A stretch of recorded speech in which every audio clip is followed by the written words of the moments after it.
Bonjour et bienvenue dans ce deuxième tutoriel sur le logiciel Lix. Je vais vous présenter quelques exemples pertinents de notions mathématiques qui sont difficiles à écrire, souvent à l'aide de logiciels de traitement de texte standard, mais qui sont simplifiés avec Lix.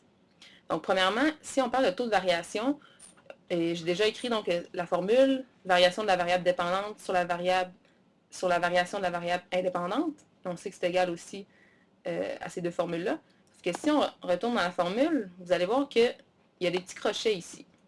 Pourquoi il y a des petits crochets? C'est que quand on est sous la forme, le mode mathématique, on ne peut pas faire la touche espace pour séparer les mots, donc on doit aller juste ici en espacement mathématique.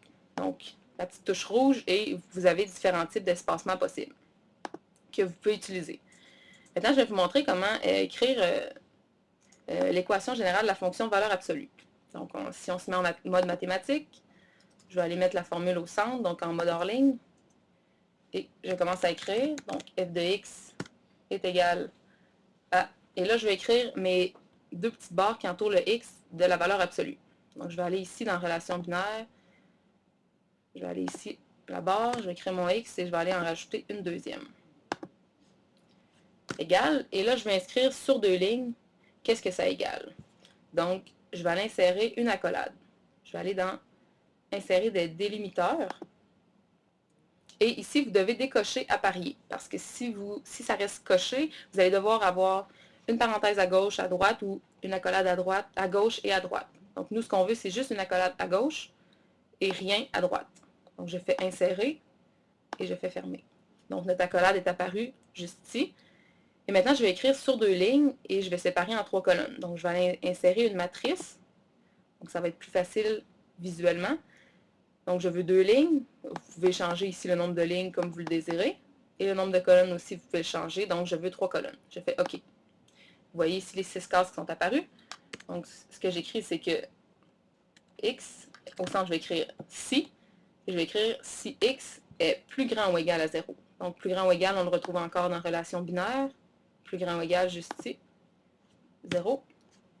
Et en bas, je vais aller écrire moins x si je prends la flèche de droite pour me déplacer. Donc, si x va être plus petit que 0. Donc, plus petit, vous pouvez le trouver sur votre clavier standard.